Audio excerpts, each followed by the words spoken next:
নমস্কার বন্ধুরা, এই মুহূর্তে রয়েছে রাজ্যের কৃষকদের জন্য একটি বড় সুখবর।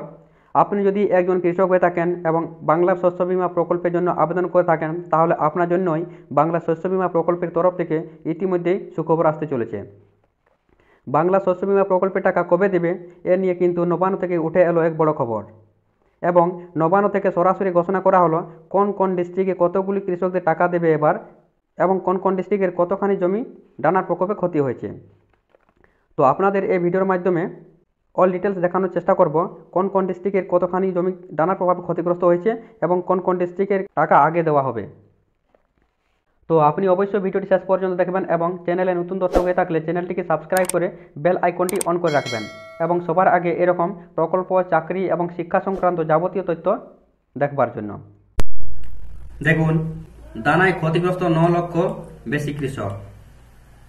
ডিবিসি জল ছাড়ার পুজোর আগেই বন্যা পরিস্থিতির মুখে পড়েছিলেন কৃষকেরা, আর পুজো মিটতেই তাদের উপরে পড়েছে দানার কোপ। ফলে দক্ষিণবঙ্গের 8 জেলায় অন্তত 9 লক্ষ কৃষকের হতশিরি অবস্থা হয়েছে। ঘূর্ণিঝড় দানায় আছড়ে পড়ায় রাতে নবান্নে বসে মুখ্যমন্ত্রীর নির্দেশ ছিল চাষাবাদে ক্ষয়ক্ষতির খতিয়ান জানাতে হবে 48 ঘন্টার মধ্যে। সেই রিপোর্ট হাতে পেয়ে মঙ্গলবার কৃষিমন্ত্রী শোভনদেব চট্টোপাধ্যায় এবং পঞ্চায়েত মন্ত্রী প্রদীপ মজুমদার এবং 2 দপ্তরের আধিকারিকদের সঙ্গে পর্যালোচনা করেন মুখ্যমন্ত্রী। কৃষি এবং পঞ্চায়েত মন্ত্রীকে ক্ষতিগ্রস্ত জেলাগুলির সরজমিনে ঘুরে দেখার পরামর্শ দেন তিনি। বৈঠক শেষে কৃষিমন্ত্রী জানান, ডিবিসি জল ছাড়াই পুজোর আগে বন্যা পরিস্থিতির মুখে পড়েছিলেন কৃষকেরা, আর পুজো মিটতেই তাদের উপরে পড়েছে দানার কোপ। ফলে দক্ষিণবঙ্গের 8 জেলায় অন্তত 9 লক্ষ কৃষকের হতশিরি অবস্থা হয়েছে। ফসলের ক্ষয়ক্ষতি নিয়ে আলোচনা শুরু হলেও এদিনে বৈঠকে উঠে এলো এক অনাজের মূল্য বৃদ্ধি প্রসঙ্গত সোমবারে সার এবং শস্য বীমা নিয়ে বৈঠক করেছিলেন কৃষিমন্ত্রী শোভনদেব চট্টোপাধ্যায়। সে বৈঠকে কৃষিমন্ত্রী স্পষ্টই জানিয়ে দিয়েছিলেন, সার সংক্রান্ত কোনো রকমের কালোবাজারে বরদাস্ত করা হবে না। এ ব্যাপারে কোনো অভিযোগ পেলে তার দায় যে সংশ্লিষ্ট এলাকার কৃষি আধিকারিকের উপরেই বার্তাবে, তা এদিনও জানিয়ে দিয়েছিলেন কৃষিমন্ত্রী। কৃষিকর্তাদের বয়ান অনুসারে সর্বাধিক ক্ষতি হয়েছে। দেখুন, এখানে একবার ক্লিয়ারলি বলা আছে পূর্ব মেদিনীপুর, দক্ষিণ 24 পরগনা, পূর্ব বর্ধমানের বিস্তীর্ণ এলাকায়। এছাড়াও ঝাড়গ্রাম, পশ্চিম মেদিনীপুর, উত্তর 24 পরগনা, বীরভূম, হুগলি বেশ কিছু এলাকায় বিশেষত অনাজের ফলনের ক্ষয়ক্ষতির আভাস মিলেছে। শস্য বীমার বয়সসীমা ইতিমধ্যেই নভেম্বরের 30 তারিখ পর্যন্ত বাড়ানোর কথা ঘোষণা করেছেন নবান্ন।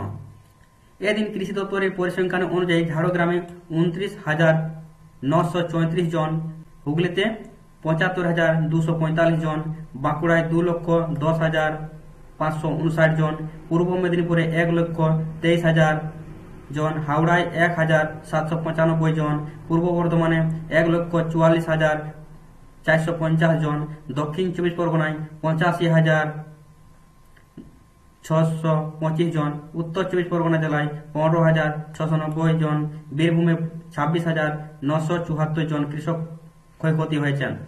এই সংখ্যাটি অবশ্য চূড়ান্ত নয় বলে জানিয়েছেন কৃষিমন্ত্রী। এরপর নবান্নের খবর, এখনো পর্যন্ত 61,55,000 কৃষক ক্ষতিপূরণের জন্য আবেদন করেছেন। মন্ত্রী বলেন, মুখ্যমন্ত্রী স্পষ্ট নির্দেশ দিয়েছিলেন ক্ষতির টাকা পাওয়ার ক্ষেত্রে কোনো কৃষক যেন বঞ্চিত না হন, তা দেখতে হবে। তিনি আরও জানান, বৈঠকে মুখ্যমন্ত্রীর নির্দেশ বীমা সংস্থাগুলির সঙ্গে আলোচনা করে কৃষকদের শস্য বীমা নিশ্চিত করতে হবে। অর্থাৎ আপনারা দেখতে পেলেন যে বাংলার যে শস্য বীমার টাকা, সেটা আপনারা ইতিমধ্যে কিন্তু পাবেন।